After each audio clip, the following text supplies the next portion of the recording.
Yes, welcome back പ്രിയപ്പെട്ട പ്രേക്ഷകരെ. നമ്മുടെ 24 election survey the biggest political mood tracker തുടരുകയാണ്. നമ്മൾ അടുത്ത മണ്ഡലത്തിലേക്ക് പോകുന്നതിന് മുമ്പ് അല്ലമീൻ കുറിഞ്ചാക്കാടും സന്ധ്യാരാജൻ ചോദിക്കുന്നു, ആറ്റിങ്ങൽ ആരാൻ ചോദിക്കുന്നു. ആറ്റിങ്ങൽ ഒപ്പത്തിനൊപ്പം എന്നുള്ള സർവേ നമ്മൾ മിനിഞ്ഞാന്ത സർവേ ആയിരുന്നു. കൃത്യമായ ക്ലാസ്സിൽ പങ്കെടുക്കുന്നില്ല രണ്ടുപേരും. ഓക്കെ, സോണി വർഗീസ് പറയുകയാണ് ഒരു മോശം എം പി ഒന്നും അല്ല ഡീൻ, അയാൾ വീണ്ടും ജയിക്കുമെന്ന് പറയുന്നു. എന്താണ് വേറെ പക്ഷേ താഴെ പറയുന്നുണ്ട് മോശം എം പി ആണ്, ഇനി ജയിക്കില്ല എന്ന് പറയുന്നുണ്ട്. അപ്പോൾ സ്വാഭാവികമായും അങ്ങനെ സ്ഥാനാർത്ഥികൾക്ക് അനുകൂലമായും പ്രതികൂലമായും ഒക്കെ വരുന്നു. മനോജ് നാരായണൻ പറഞ്ഞു ഇടുക്കി മണ്ഡലം LDF ആയിരിക്കും, കാരണം കേരള കോൺഗ്രസ് എമ്മിന് നല്ല സ്വാധീനമുള്ള മണ്ഡലമാണെന്ന് പറയുന്നു. അങ്ങനെ ഓരോരുത്തരുടെ രാഷ്ട്രീയം സ്വാഭാവികമായും ആ കമന്റിൽ പ്രതിഫലിക്കുന്നു. പക്ഷേ നമ്മുടെ കമന്റ് ബോക്സിൽ പ്രിയപ്പെട്ട പ്രേക്ഷകർ നമ്മുടെ സർവേയോട് നല്ല രീതിയിൽ പ്രതികരിക്കുകയാണ്. ഇവിടെ ഒരു മണ്ഡലവും ആരുടെ കുത്തകയല്ല എന്ന് സോണി വർഗീസ് വീണ്ടും ആവർത്തിക്കുന്നു. ശരിയാണ്.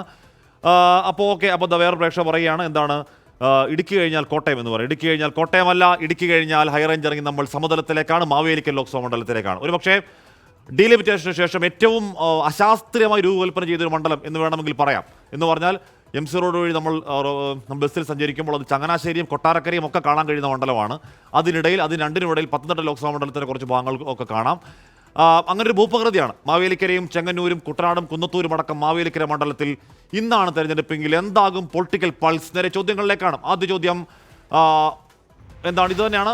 രാജ്യം ഭരിക്കുന്ന പാർട്ടി ED പോലെയുള്ള ഏജൻസികളെ രാഷ്ട്രീയ ആയുധമായി ഉപയോഗിക്കുന്നതായി നിങ്ങൾ കരുതുന്നുണ്ടോ? ഉണ്ടെന്ന് പറയുന്നവർ 15%, ഇല്ല എന്ന് പറയുന്നവരുടെ എണ്ണം വളരെ കൂടുതലാണ്. 39% പേർ മാവേലിക്കരയിൽ പറയുകയാണ് ഇല്ല എന്ന് പറയുന്നു. അക്കാര്യത്തിൽ നോ കമൻസ് എന്ന് പറയുന്നവർ 46%. ഓക്കെ, നിങ്ങളുടെ വോട്ടിനെ സ്വാധീനിക്കുന്ന പ്രധാന ഘടകം ഏതാണെന്ന് ചോദ്യത്തിന് വർഗീയത 3% എന്ന് പറയുന്നു, അഴിമതി 11% എന്ന് പറയുന്നു. എന്ന് പറഞ്ഞാൽ വർഗീയതയ്ക്കെതിരായ വോട്ട്, അഴിമതിക്കെതിരായ വോട്ട്, വിലക്കയറ്റം മാവേലിക്കരയിലും അത് മറിച്ചൊരു കണക്കല്ല. 41% എന്ന ഒരു വലിയ എംഫാറ്റിക് ഫിഗറിലേക്ക് എത്തി നിൽക്കുന്നു വിലക്കയറ്റത്തിനെതിരായ വോട്ട്. തൊഴിലില്ലായ്മ നിരക്കിനെതിരായ വോട്ട് 13%. രാഷ്ട്രീയം നോക്കിയുള്ള വോട്ട് ചെയ്യൽ അത് 14%. സ്ഥാനാർത്ഥി മികവ് നോക്കിയുള്ള വോട്ട് ചെയ്യൽ 18%. ഓക്കെ, ദേശീയ തലത്തിൽ നിങ്ങൾ പിന്തുണയ്ക്കുന്ന രാഷ്ട്രീയ നേതാവ് ആരെന്ന ചോദ്യത്തിന് നരേന്ദ്രമോദിക്ക് 23% പേരുടെ പിന്തുണയാണ്. രാഹുൽ ഗാന്ധിക്ക് 37% പേരുടെ പിന്തുണ. അരവിന്ദ് കെജ്രിവാൾ 18%. യോഗി ആദിത്യനാഥ് 2%, മല്ലികാർജുൻ ഖാർഗെ 0%, നിതീഷ് കുമാർ 2%, ശരത് പവാർ 8%. അഭിപ്രായമില്ല. നോക്കൂ, അവിടെ നിതീഷ് കുമാറിന് 2%, ശരത് പവാറിന് 8%, യോഗിക്ക് 2% കിട്ടുമ്പോഴും AICC അധ്യക്ഷൻ മല്ലികാർജുൻ ഖാർഗെക്ക് 0% എന്നത് നോക്കണം. മാവേലിക്കരയാണ്. UDFന് അത്യാവശ്യം വേരോട്ടമുള്ള മണ്ഡലമാണെന്ന് ഓർക്കണം. ഓക്കെ, അടുത്ത ചോദ്യം സംസ്ഥാന സർക്കാരിൻ്റെ പ്രവർത്തനങ്ങളെ നിങ്ങൾ എങ്ങനെ വിലയിരുത്തുന്ന ചോദ്യത്തിന് വളരെ മികച്ചത് 2% പേർ, മികച്ചതെന്ന് പറയുന്നു 10% പേർ, ശരാശരി എന്ന് പറയുന്നവർ 41% പേരാണ്, മോശമെന്ന് പറയുന്നത് 20%, വളരെ മോശമെന്ന് പറയുന്നവർ 14%, അക്കാര്യത്തിൽ നോ കമൻസ് എന്ന് പറയുന്നവർ 13%. ഓക്കെ, സർക്കാരിനെ വിലയിരുത്തിയൊക്കെ നിങ്ങൾ എങ്ങനെ പ്രതിപക്ഷത്തെ വിലയിരുത്തുന്നു? വളരെ മികച്ചെന്ന് പറയുന്നവർ 4%, മികച്ചത് 20%, ശരാശരിയാണ്, ഇതൊരു ആവറേജ് പ്രതിപക്ഷം മാത്രമാണെന്ന് പറയുന്നവർ 36% പേർ, മോശമെന്ന് 24%, വളരെ മോശമെന്ന് 4%, അഭിപ്രായമില്ല. നോക്കൂ, വളരെ മികച്ചെന്നും വളരെ മോശമെന്നും പറയുന്നവർ ഏതാണ്ട് 1%, 4 എന്നുള്ളതാണ്. ഓക്കെ, കേന്ദ്ര സർക്കാരിൻ്റെ പ്രവർത്തനങ്ങളെ നിങ്ങൾ എങ്ങനെ വിലയിരുത്തുന്നു? വളരെ മികച്ചെന്ന് പറയുന്നവർ 7%, മികച്ചതെന്ന് പറയുന്നവർ 15%, ശരാശരി എന്ന് പറയുന്നവർ 30%, മോശമെന്ന് പറയുന്നവർ 30%, വളരെ മോശം 8%, അക്കാര്യത്തിൽ നോ കമൻസ് എന്ന് പറയുന്നത് 10%. എന്ന് പറഞ്ഞാൽ ശരാശരി 30%, മോശം 30% എന്ന് പറയുകയാണ്. ഇടുക്കി ലോക്സഭാ മണ്ഡലം. രാഹുൽ ഗാന്ധി കേരളത്തിൽ മാവേലിക്കൽ ലോക്സഭാ മണ്ഡലം.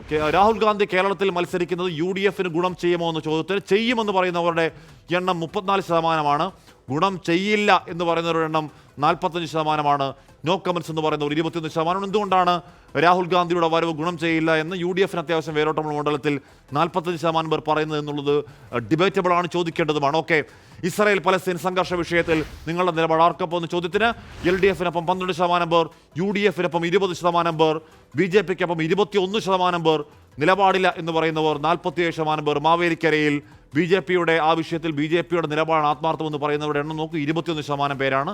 LDFനൊപ്പം അത് 12% ഉള്ളൂ, UDFനൊപ്പം 20%, അപ്പോഴും നോ കമൻസ് ആണ് കൂടുതൽ, 47%. ഓക്കെ, LDF സർക്കാരിൻ്റെ സ്വപ്ന പദ്ധതിയായ കേരയിൽ പദ്ധതി നിങ്ങൾ അനുകൂലിക്കുന്നുണ്ടോ എന്ന ചോദ്യത്തിനുണ്ട് എന്ന് പറയുന്നവർ 34%, ഇല്ല എന്ന് പറയുന്നവർ 53%, നോ കമൻസ് എന്ന് പറയുന്നവർ 13% ഉള്ളൂ, ഇല്ല എന്ന് പറയുന്ന 53%-ത്തിനാണ് അവിടെ മേധാവിത്വം മാവേലിക്കരയിൽ. ഓക്കെ, സംസ്ഥാനത്തെ ധനപ്രതിസന്ധിക്കും ഈ പറയുന്ന സാമ്പത്തിക ദുരിതത്തിനും കാരണക്കാർ ഉത്തരവാദി ആരെന്ന ചോദ്യത്തിന് സംസ്ഥാനം എന്ന് പറയുന്നു 26% പേർ സംസ്ഥാനം മാത്രമാണെന്ന് പറയുന്നു, കേന്ദ്രം മാത്രമാണെന്ന് പറയുന്നു 21%, ഇരുവരും ചേർന്നാണെന്ന് പറയുന്നത് 29%, അറിയില്ല എന്ന് പറയുന്നവരുടെ എണ്ണം നോ കമൻസ് എന്ന് പറയുന്നവരുടെ എണ്ണം 24%. ഓക്കെ, എന്താണ് ഏറ്റവും അവസാനത്തെ തൊട്ട് മുൻപുള്ള ചോദ്യം, പക്ഷേ പ്രധാനപ്പെട്ട ചോദ്യം, നിലവിലെ MPയുടെ മണ്ഡലത്തിലെ പ്രവർത്തനങ്ങളെ എങ്ങനെ വിലയിരുത്തുന്ന ചോദ്യത്തിന് വളരെ മികച്ചതെന്ന് പറയുന്നവർ 1% പേർ മാത്രമാണ്, മികച്ചതെന്ന് പറയുന്നവർ 5%, ശരാശരി എന്ന് പറയുന്നവർ 30%, മോശം എന്ന് പറയുന്നവരുടെ എണ്ണം 41%. മോശം എന്ന് പറയുന്നവരുടെ എണ്ണം 41%. വളരെ മോശം 5%. അക്കാര്യത്തിൽ നോ കമൻസ് എന്ന് പറയുന്നവർ 18%. അപ്പോൾ ശ്രീ കൊടിക്കുന്നിൽ സുരേഷ് എം പിയുടെ പ്രവർത്തനത്തെ മോശമെന്ന് വിലയിരുത്തുകയാണ് സർവേയിൽ പങ്കെടുത്ത മാവേലിക്കര മണ്ഡലത്തിലെ വോട്ടർമാർ. 3 ടേമിലായി തുടർച്ചയായ ഹാട്രിക്കിൽ മാവേലിക്കരയുടെ എം പിയാണ് കൊടിക്കുന്നിൽ സുരേഷ്.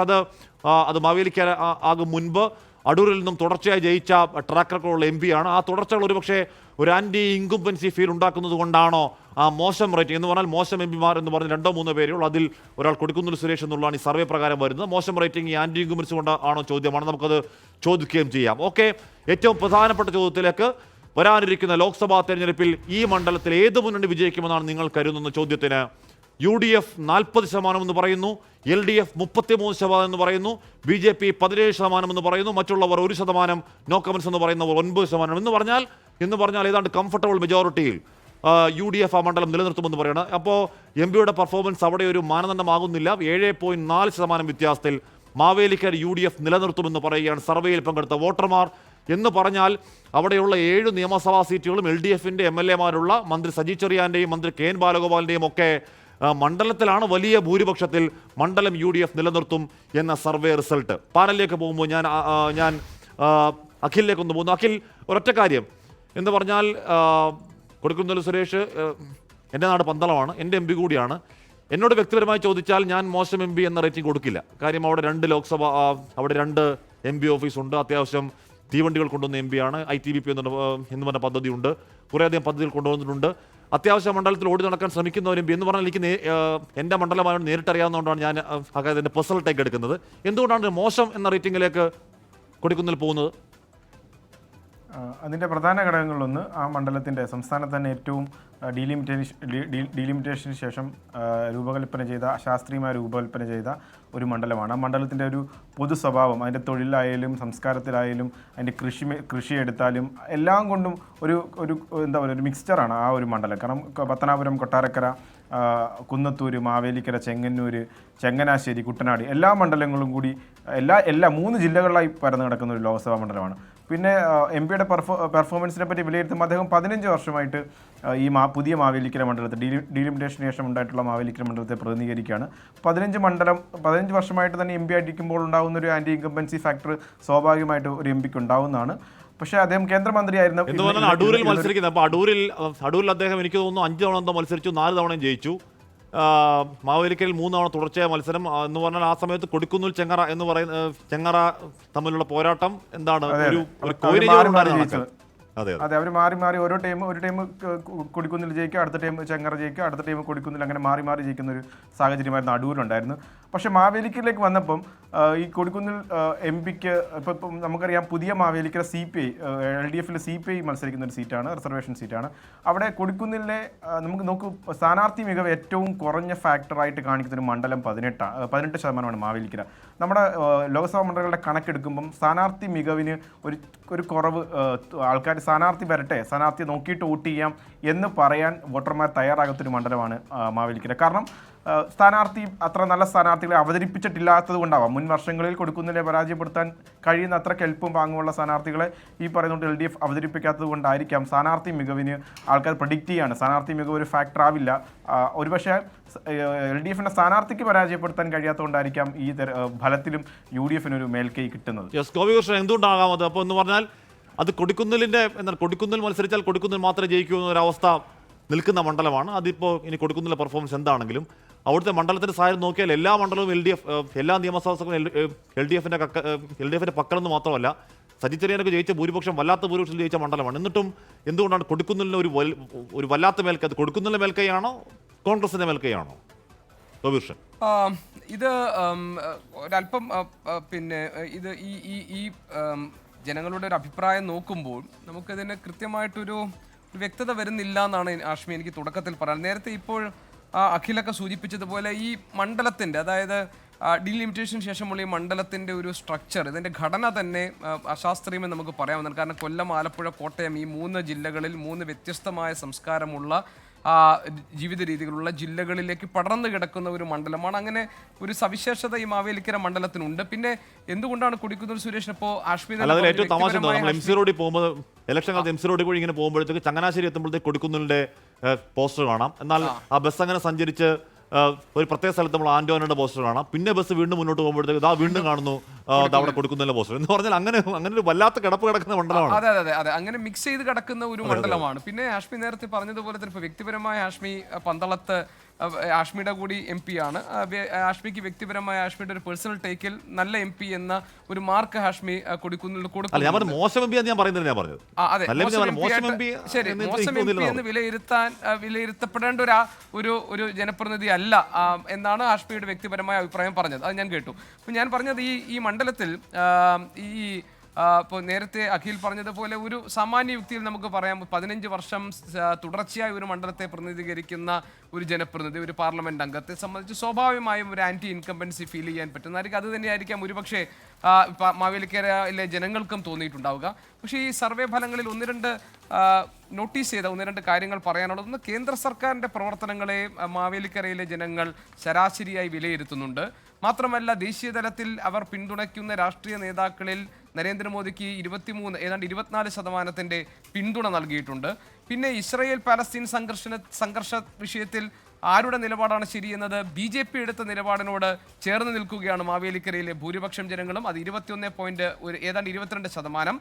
രാഹുൽ ഗാന്ധി മത്സരിക്കുന്ന ഗുണം ചെയ്യുമോ എന്നതില്ല എന്ന് ഭൂരിപക്ഷം പേരും പറയുന്ന മണ്ഡലമാണ്. അങ്ങനെ കേന്ദ്ര സർക്കാരിനും BJPക്കും അനുകൂലമെന്ന് തോന്നാവുന്ന, ഇപ്പോൾ രാജ്യം ഭരിക്കുന്ന പാർട്ടി ED പോലുള്ള ഏജൻസികളുടെ രാഷ്ട്രീയായുധം ഉപയോഗിക്കുന്നതായി കരുതുന്നുണ്ടോ എന്ന ചോദ്യത്തിന് ഇല്ല എന്ന അഭിപ്രായം 39% ആളുകൾ രേഖപ്പെടുത്തിയിട്ടുണ്ട്. അങ്ങനെ ഈ BJPക്കും അല്ലെങ്കിൽ കേന്ദ്ര സർക്കാരിനും അനുകൂലമായിട്ടുള്ള അഭിപ്രായം രേഖപ്പെടുത്തിയിട്ടുണ്ട് ഈ അഭിപ്രായ സർവേയിൽ, നമ്മുടെ ഈ മൂഡ് ട്രാക്കറിൽ മാവേലിക്കരയിലെ ഭൂരിപക്ഷം ജനങ്ങളും എന്നതും എന്നെ അത്ഭുതപ്പെടുത്തുന്നുണ്ട്. ഒരുപക്ഷെ വീണ്ടും ഇനി കൊടിക്കുന്നിൽ തന്നെ ഈ മണ്ഡലത്തിൽ മത്സരിക്കാനുള്ള സാധ്യതകളൊന്നും നമുക്ക് തള്ളിക്കളയാൻ കഴിയില്ല. ഈ പറയുന്ന ആന്റി ഇൻകംബൻസി ഫാക്ടർ പ്രകടമായി തന്നെ ഉണ്ട് എന്നതാണ് ഈ സർവേ ഫലങ്ങൾ നിന്ന് ഞാൻ മനസ്സിലാക്കുന്നത്. ഹാഷ്മി, ഇത്രയുമാണ് എനിക്ക് ഈ മാവേലിക്കര മണ്ഡലത്തെക്കുറിച്ച് ഇപ്പോൾ പറയാനുള്ളത്. വിജയകുമാർ, ഇവിടെ കൊടിക്കുന്നിൽ എനിക്ക് തോന്നുന്നു അദ്ദേഹത്തിന് മാറിയാൽ കൊള്ളാൻ ആഗ്രഹമുണ്ടെന്ന് എനിക്ക് തോന്നുന്നു.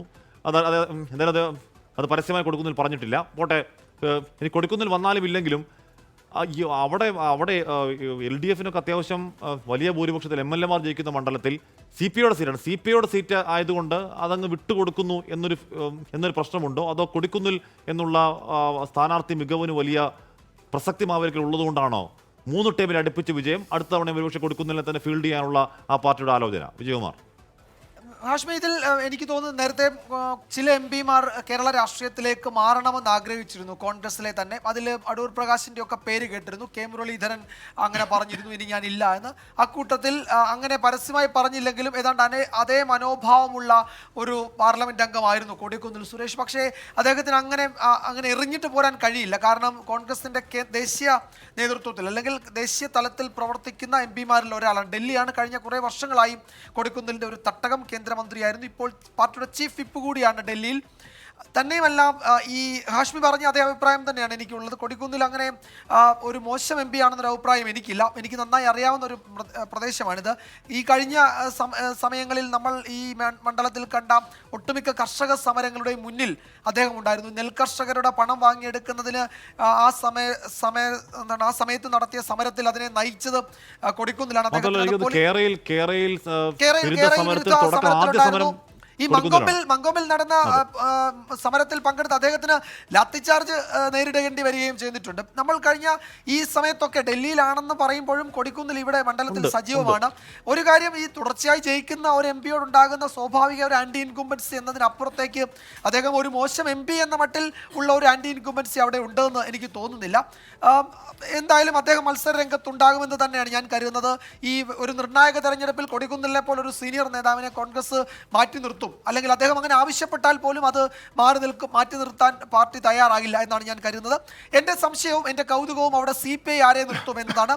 നമുക്കറിയാം, 2019 ലോക്സഭാ തെരഞ്ഞെടുപ്പിൻ്റെ സമയത്ത് അവിടെ പല പേരുകളും പൊതു സ്വതന്ത്രരെ അടക്കം മത്സരിപ്പിക്കുന്നത് CPI അല്ലെങ്കിൽ ഇടതുമുന്നണി പരിഗണിക്കുന്നുണ്ട് എന്നൊക്കെ കേട്ടിരുന്നു.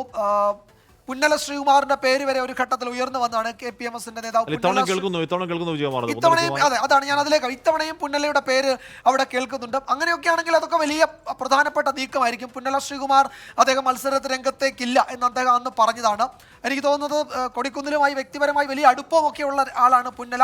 അതുകൊണ്ട് കൊടിക്കുന്നിലിനെതിരെ അദ്ദേഹം മത്സരിക്കാൻ അഥവാ തയ്യാറാകുമോ എന്നും എനിക്ക് സംശയമുണ്ട്. ഇനി മുഖ്യമന്ത്രി ഒരു നിർദ്ദേശം മുന്നോട്ട് വെച്ചാൽ പുന്നല അത് തള്ളുമോ എന്നൊന്നും നമുക്കറിയില്ല. പക്ഷേ ആ മണ്ഡലം ആ നിലയ്ക്ക് UDF ഇപ്പോൾ സുരക്ഷിതമാണ്.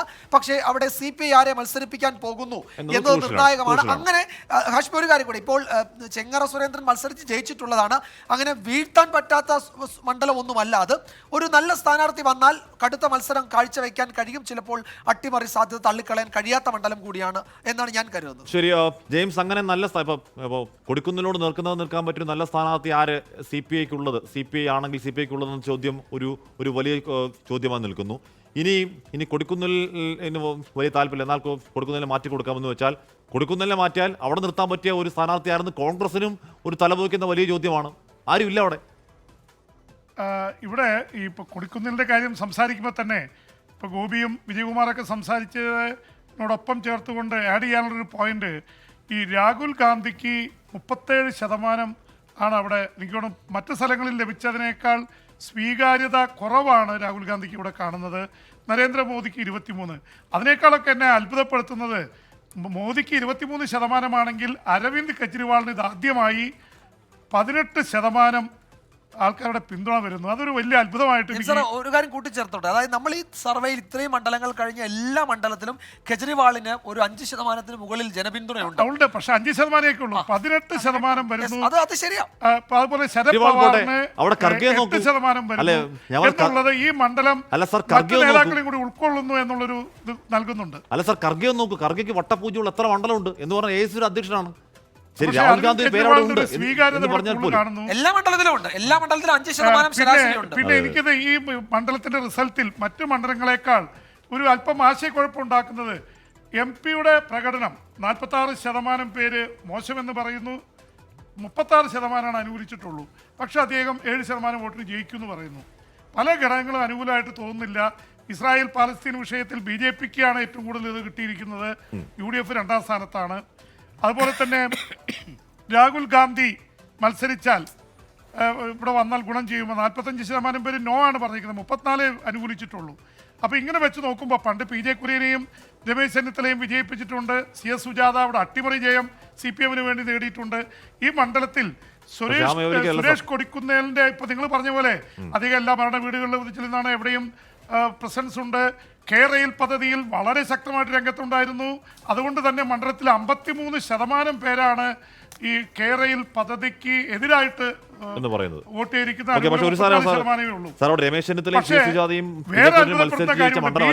ബദലാവുമോ എന്ന് ചോദിക്കുമ്പോൾ 45% ആൾക്കാര് പറയുന്നത് BJPക്ക് ബദലാവില്ല.